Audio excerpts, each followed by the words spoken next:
Bom dia, meus queridos amigos, meus queridos irmãos. Que gostoso estar mais um domingo junto de todos para aprender um pouquinho mais sobre a vida de Jesus, os exemplos que ele nos trouxe e o modo em que nós temos que seguir. Ele é o modelo. Então vamos dar continuidade hoje no roteiro de Jesus, escrito pelo Espírito Humberto de Campos através do Chico Xavier. Hoje a lição número 52. Então vamos observar o porquê os judeus não aceitaram Jesus, como sendo o Salvador. A lição chama Depois da Ressurreição. Contou-nos um amigo que logo após a ressurreição do Cristo houve grande movimentação popular em Jerusalém. O fato corria de boca em boca. Sacerdotes e patriarcas, negociantes e pastores, sapateiros e tecelões discutiam o acontecimento. Em algumas sinagogas, fizeram-se ouvir inflamados oradores, denunciando a invasão galileia. Imaginem, exclamava um deles da tribuna, diante das tábuas da lei. Imagine que a mulher mais importante do grupo, a que se encarregou da chamada mensagem de ressurreição, é uma criatura que já foi possuída por 7 demônios. Em Magdala, todos a conhecem. Seu nome rasteja no chão. Como aceitar um acontecimento espiritual por meio de pessoa desse jaz? Os galileus são velhacos e impostores, naturalmente cansados da pesca que lhe rendia poucos parcos recursos, atiram-se em Jerusalém a uma aventura de imprevisível consequências. É indispensável reajustar impressões. Moisés, o maior de todos os profetas, o salvador do nosso povo, morreu no Monte Nebo, contemplando a terra da promissão sem poder penetrá-la. Por que motivo um filho de carpinteiro, que não foi um doutor da lei, alcançaria semelhante glorificação? Acaso não foi punido na cruz como vulgar malfeitor? Se os grandes profetas da raça, que se mantêm sepultados em túmulos honrosos, não se fazem ver nos céus, como esperar a divina demonstração de um homem comum, crucificado entre ladrões, na qualidade de embusteiro e mistificador? A argumentação era sempre ardente e apaixonada. Na sinagoga, em que se congregavam os judeus da Bataneia, da região de Baçã, outro orador tomava a palavra e criticava acerbamente. Onde chegaremos com a ilusão do regresso dos mortos? Estamos seguramente informados de que o caso do carpinteiro nazareno não passa de um embuste de mau gosto. Soldados e populares viram os pescadores galileus subtraindo o corpo ao túmulo depois da meia-noite. Em seguida, como é de presumir-se, mandaram uma certa mulher sem classificação começar a farsa no jardim. E cerrando os punhos, bradava: os criminosos, porém, pagarão, serão perseguidos e exterminados, sofrerão o suplício dos traidores no átrio do templo. Apenas lamentamos que José de Arimateia, ilustre homem do Sinédrio, esteja envolvido no desprezível assunto. Infelizmente, o túmulo execrável situa-se em terreno que lhe pertence. Não fora isso, iniciaríamos hoje mesmo a lapidação de todos os culpados. Lutaremos contra a mentira, puniremos os que insultam nossas tradições veneráveis, honraremos a lei de Israel.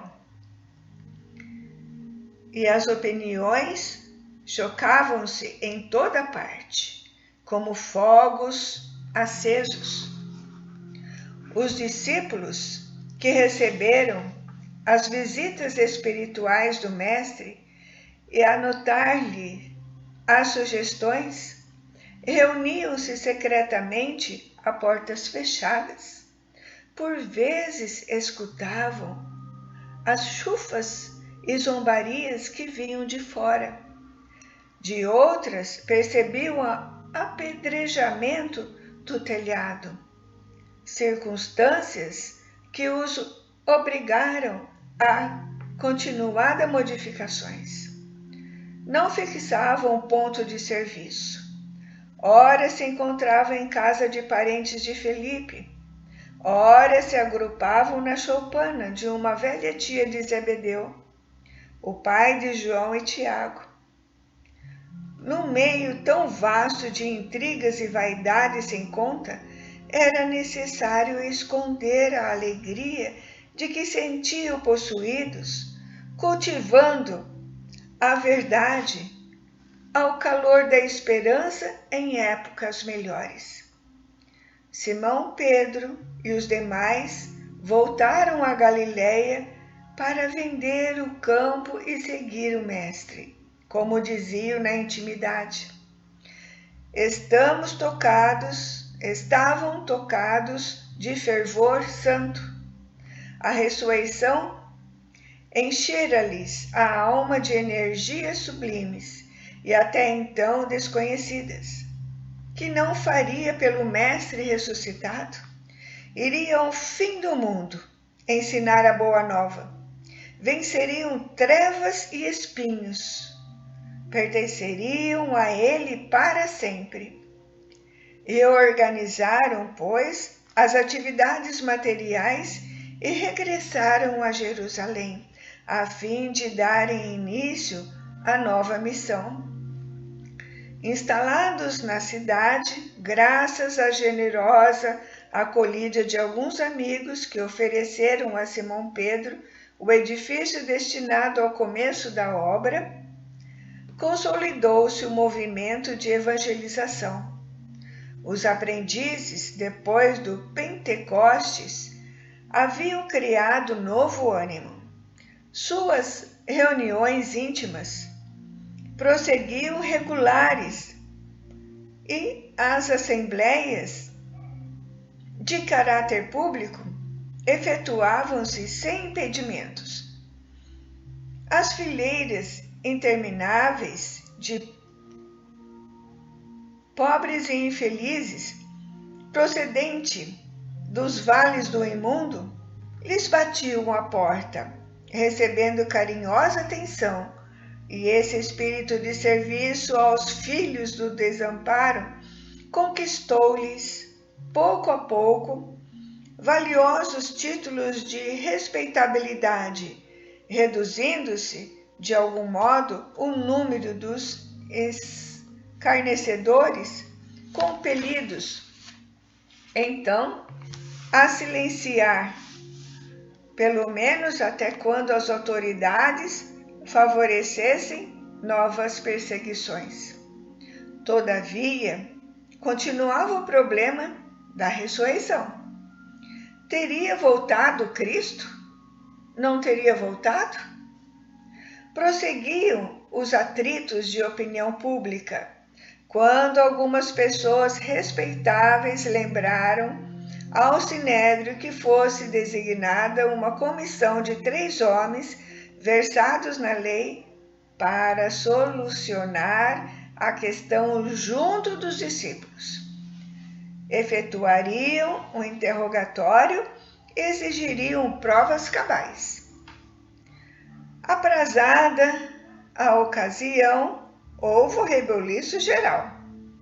Agravaram-se as divergências e surgiram os mais estranhos pareceres.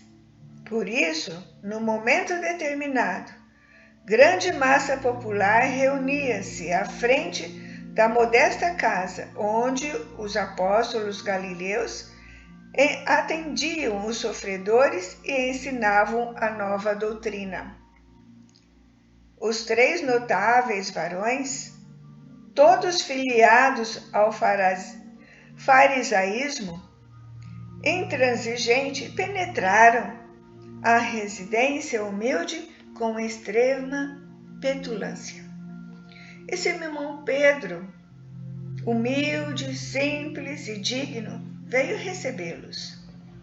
Efetuado o preâmbulo das apresentações, começou o inquérito verbal observado por 2 escribas do templo. Jacó, filho de Berseba, o chefe do trio, começou a interrogar. É verdade que Jesus o Nazareno ressuscitou? É verdade, confirmou Pedro em voz firme. Quem testemunhou? Nós, que o vimos várias vezes depois da morte. Podem provar? Sim, com a nossa dignidade pessoal na afirmação do que presenciamos. Isso não basta, falou rudemente Jacó, sob forte irritação. Exigimos que o ressuscitado nos apareça. Pedro sorriu e replicou: o inferior não pode determinar ao superior. Somos simples subordinados do Mestre, a serviço de sua infinita bondade. Mas não pode provar o fenômeno da ressurreição? A fé, a confiança, a certeza são predicados intransferíveis da alma, aduziu o apóstolo com humildade. Somos trabalhadores terrestres e estamos longe de atingir o convívio dos anjos. Entreolharam-se os 3 fariseus com expressão de ira e Jacó exclamou trovejante: Que recurso nos sugere, então, miserável pescador? Como solucionar o problema que provocaram no espírito do povo? Simão Pedro, dando mostra de grande tolerância evangélica, manteve imperturbável serenidade e respondeu: Apenas conheço um recurso. Morram os senhores, como o mestre morreu, e vão procurá-lo no outro mundo e ouvir-lhe as explicações. Não sei se possui bastante dignidade espiritual para merecerem um encontro divino, mas sem dúvida é o único meio que posso sugerir. Calaram-se os notáveis do Sinédrio, sob enorme estupefação. No silêncio da sala começaram a ecoar os gemidos dos tuberculosos e loucos mantidos lá dentro. Alguém chamava Pedro com angústia. O amoroso pescador fitou, sem medo, os interlocutores e pediu: Deem-me licença, tenho mais o que fazer. Voltou a comissão sem resultado algum e a discussão continua há quase 20 séculos. Agora mais de 20 séculos, né? Mensagem extraída do livro Lázaro, Rede Vivo, capítulo 28. Olha só. Por que eles não acreditam até hoje que Jesus é o nosso Salvador, né? Então vamos agora, nesse momento, relaxando, lembrando do nosso copinho de água ao lado para ser fluidificada. E vamos respirando profundamente, fechando os nossos olhos nesse momento, trazendo toda essa história à nossa frente, à luz da nossa imaginação. Estamos lá, nesse momento da ressurreição de Jesus, que Ele veio fortalecer as nossas dúvidas, sanar as nossas dúvidas quanto ao plano espiritual.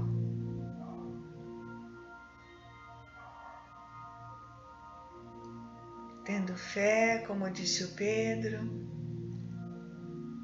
esperança, mas para encontrarmos o Cristo, temos que seguir os seus passos. Vamos então sentir nesse momento, naquele local onde o Pedro ajuda as pessoas e todos os discípulos de Jesus socorrem todos os nossos irmãos através da palavra amiga, através da boa nova. A prece, pedido a Jesus para que estejam conosco nesse momento. É o nosso pedido, Senhor, para que o Senhor possa aliviar as nossas dores conforme o nosso merecimento e que possamos nos fortalecer a cada dia com as suas lições, acreditando que nada acontece por acaso, que tudo aquilo que passamos aqui no plano físico tem um motivo. Já foi planejado por todos nós, que não existe a fatalidade, existe um caminho a percorrer. E que o Senhor possa estar ao nosso lado nesse momento, nos transmitindo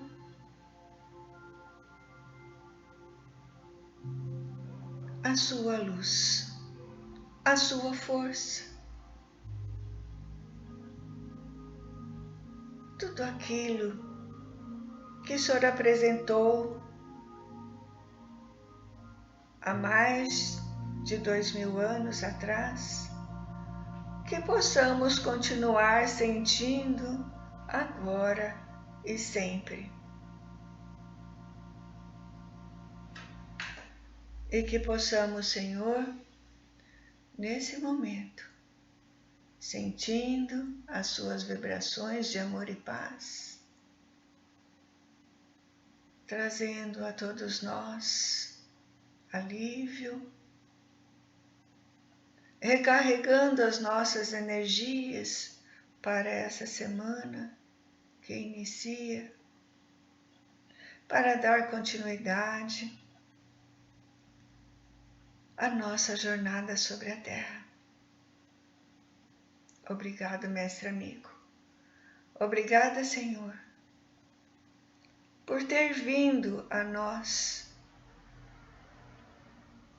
pecadores do plano terreno, da espiritualidade, para nos abraçar, para nos estimular a seguirmos sempre em frente, mesmo com muitas dores, mesmo passando pelas provações já planejadas no plano espiritual. Nós sabemos que hoje e sempre estarão todos os nossos amigos espirituais ao nosso lado, nos protegendo, nos guiando, nos fortalecendo. Muito obrigado, Mestre. Muito obrigado, Deus, de infinita misericórdia, Senhor da vida e do universo, pela sua misericórdia e pelo seu amor. Muito obrigada. Obrigada, amigos. Um ótimo domingo para todos e que Jesus os abençoe. Pensa nesse momento em seus parentes, amigos, aqueles que se dizem ser os nossos inimigos, para que eles também possam receber essa divina luz, fortalecendo todos eles. Que Jesus os abençoe, hoje e sempre. Que assim seja. Graças a Ti, Senhor. Que assim seja.